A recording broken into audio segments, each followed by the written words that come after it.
ভাবুন, একটা মিসাইল সরাসরি গিয়ে আঘাত করলো কোনো একটা পারমাণবিক কেন্দ্রে। এটা শুধু একটা বিস্ফোরণ না, এটা হতে পারে এমন একটা বিপর্যয় যার প্রভাব পড়বে প্রজন্মের পর প্রজন্মে। সম্প্রতি আমেরিকার প্রেসিডেন্ট ডোনাল্ড ট্রাম্প ইরানকে হুমকি দিয়েছে যে যদি ইরান হরমুজ প্রণালী দিয়ে ওয়েল ট্যাঙ্কারগুলোকে না ছাড়ে তাহলে 48 ঘন্টার মধ্যে ইরানের যে সমস্ত পারমাণবিক কেন্দ্রগুলো আছে সেখানে আঘাত হানবে। এবং আমেরিকার জোট সঙ্গে ইসরায়েলও এই আঘাতে অংশ নেবে। সঙ্গে সঙ্গে ইরানও তার প্রত্যুত্তর দিয়েছে। ইরান বলেছে যদি আমার কোনো পারমাণবিক কেন্দ্রে কোনো রকম আঘাত হানা হয় তাহলে মিডল ইস্টের অর্থাৎ মধ্যপ্রাচ্যের যে সমস্ত দেশে পারমাণবিক কেন্দ্রগুলো রয়েছে তার সমস্তগুলোর মধ্যে আমরা আঘাত হানব। ভেবে দেখুন কি সংকটময় অবস্থায় মিডল ইস্ট রয়েছে। আর এই সংকটের মধ্যে আপনি যে দেশেই থাকেন না কেন, আপনি কি সুরক্ষিত? এই যুদ্ধের আজ কি আপনার কাছে পৌঁছবে না?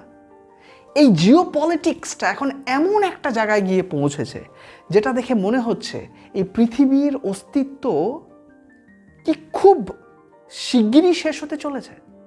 আজ আমরা এই ভিডিওতে বুঝব ইরান এবং ইসরায়েলের পারমাণবিক কেন্দ্রগুলো কি, এগুলো কতটা নিরাপদ, আর এইগুলোতে যদি আঘাত পড়ে তাহলে আমাদের এই গোটা পৃথিবীটার ওপরে তার কি প্রভাব পড়তে পারে। নমস্কার, আমি ভাস্কর।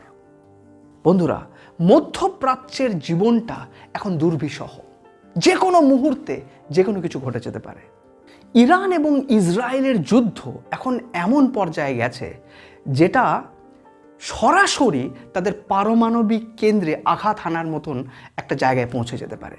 মনে রাখবেন, ইরান এবং ইসরায়েল এই দুই দেশের কাছেই রয়েছে অত্যন্ত সংবেদনশীল নিউক্লিয়ার ফ্যাসিলিটিস। আচ্ছা, নিউক্লিয়ার ফ্যাসিলিটিস মানে কি? নিউক্লিয়ার ফ্যাসিলিটিস মানে হলো এমন একটা স্থান বা এমন একটা কেন্দ্র যেখানে পারমাণবিক শক্তি পরীক্ষা করা হয় এবং গবেষণা করা হয়। এখানে কয়েকটি ইম্পর্টেন্ট টার্ম আছে, আসুন সেগুলো একবার দেখে নিই। ইউরেনিয়াম, এনরিচমেন্ট, রিঅ্যাক্টর এবং রেডিয়েশন। আচ্ছা, ইউরেনিয়ামটা কি? ইউরেনিয়াম হচ্ছে একটা ধাতু যেটার থেকে পারমাণবিক শক্তি উৎপাদন করা হয়। এনরিচমেন্ট মানে কি?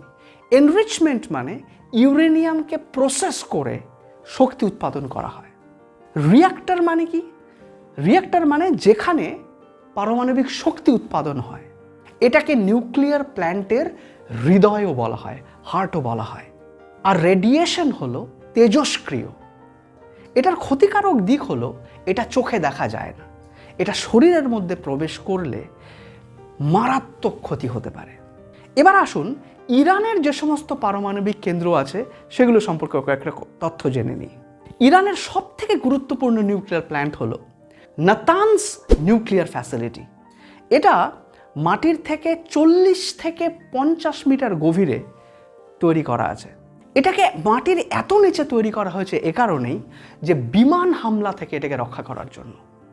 এই কেন্দ্রে আছে হাজার হাজার সেন্ট্রিফিউজ। সেন্ট্রিফিউজ মানে হলো এমন কিছু মেশিন যেগুলো ইউরেনিয়ামকে প্রসেস করে অত্যন্ত শক্তিশালী করে তোলে। এর পরেরটা হলো ফর্দো ফুয়েল এনরিচমেন্ট প্ল্যান। এটা পাহাড়ের অভ্যন্তরে মানে পাহাড়ের গভীরে অত্যন্ত সুরক্ষিতভাবে তৈরি করা আছে। এত গভীরে এটাকে বানানোর উদ্দেশ্য হলো কোনো বোমার আঘাতে এটাকে ধ্বংস করা সম্ভব নয়। এরপরে আছে বুশের নিউক্লিয়ার পাওয়ার প্ল্যান্ট। এটা একটা পাওয়ার প্ল্যান্ট, এখানে বিদ্যুৎ উৎপাদন করা হয়। এখানে নিউক্লিয়ার রিঅ্যাক্টর আছে। আর যদি এটা কোনোভাবে আঘাতপ্রাপ্ত হয় তাহলে এখান থেকে রেডিয়েশন ছড়িয়ে পড়তে পারে এবং রেডিয়েশন ছড়িয়ে পড়ে একটা দারুণ বিপর্যয় ডেকে আনতে পারে। এছাড়া আছে আরাক হেভি ওয়াটার রিঅ্যাক্টর। এখানে হেভি ওয়াটার ব্যবহার হয়। হেভি ওয়াটার মানে একটা বিশেষ ধরনের জল যেটা প্লুটোনিয়াম তৈরি করতে সাহায্য করে। তাহলে এই সমস্ত পারমাণবিক কেন্দ্র রয়েছে ইরানে, আর এগুলোকে সুরক্ষা দেওয়ার জন্য ইরান যথেষ্ট মেজার রেখেছে যাতে কোনোভাবেই এগুলো আক্রান্ত না হয়। এবার আসি ইসরায়েলের প্রসঙ্গে। ইসরায়েলের যে সব থেকে সেন্সিটিভ এবং উন্নত মানের পারমাণবিক কেন্দ্র আছে সেটা হচ্ছে নেভেক নিউক্লিয়ার রিসার্চ সেন্টার। এটাকে সাধারণভাবে ডিমোনা বলা হয়, তবে ইসরায়েল অফিসিয়ালি স্বীকার না করলেও ধরে নেওয়া হয় যে এখানেই ইসরায়েলের অত্যাধুনিক নিউক্লিয়ার ওয়েপন তৈরি হয়। এটা একদম মরুভূমির মধ্যে অবস্থিত, অত্যন্ত সুরক্ষিত এবং গোপনীয়ভাবে এই কেন্দ্রটাকে সুরক্ষা দেওয়া হয়। তবে এই কয়েকদিন আগে ইরান এই পারমাণবিক কেন্দ্রের ঠিক কাছাকাছি একটা মিসাইলের আঘাত করেছে এবং সেই আঘাতে ইসরায়েল জর্জরিত। বহু বৈজ্ঞানিক, পারমাণবিক বৈজ্ঞানিক এই আঘাতের ফলে মারা গেছে। ইরান চাইলেই কিন্তু এই মিসাইলটাকে সেই পারমাণবিক কেন্দ্রে আঘাত হানতে পারত, কিন্তু সেটা ওয়ার্নিং হিসাবে ইরান করেনি। ওয়ার্নিং হিসাবে ইরান এই সমস্ত জায়গায়, অর্থাৎ এই স্টাফ কোয়ার্টারে বা ওই সায়েন্টিস্টদের কোয়ার্টারে এই আঘাতটা করেছে। অত্যন্ত বিধ্বংসী আঘাত ছিল এটা। এই সম্প্রতি 2-3 দিন আগের ঘটনা। ইসরায়েল ছাড়াও মিডল ইস্টে আরও বেশ কিছু পারমাণবিক কেন্দ্র আছে।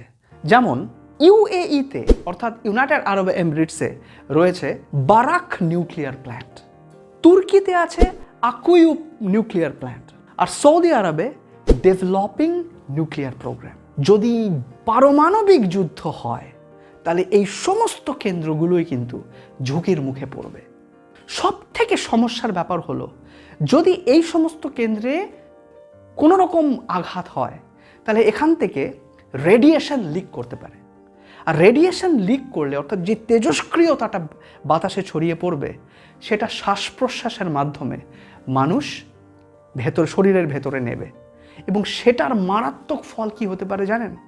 মানুষের শরীরে ক্যান্সারের মতন কোষ সৃষ্টি হবে, জন্মগত অনেক রকম বিকলাঙ্গতা বা জন্মগত ত্রুটি আসতে পারে এবং মানুষ ধীরে ধীরে মৃত্যুর করে ঢলে পড়বে। হিরোশিমা এবং নাগাসাকি এত বছর পরেও কিন্তু এখনো সোজা হয়ে দাঁড়াতে পারেনি।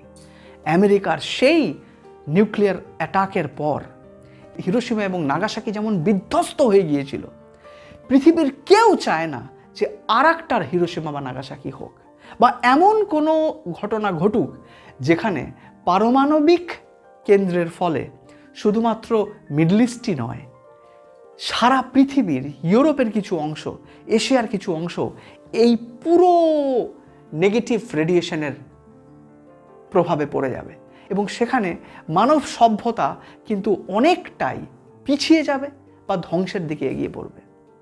সমস্ত কৃষি জমি চাষবাসের অযোগ্য হয়ে পড়বে, পানীয় জল দূষিত হয়ে পড়বে, পানের অযোগ্য হয়ে উঠবে এবং বহুদিন এই সমস্ত এলাকায় কেউই বসবাস করতে পারবে না। আচ্ছা, এবার আসুন যে এই যে নিউক্লিয়ার প্ল্যান্টসগুলো রয়েছে, এগুলোর সুরক্ষা ব্যবস্থাটা কি নেওয়া আছে।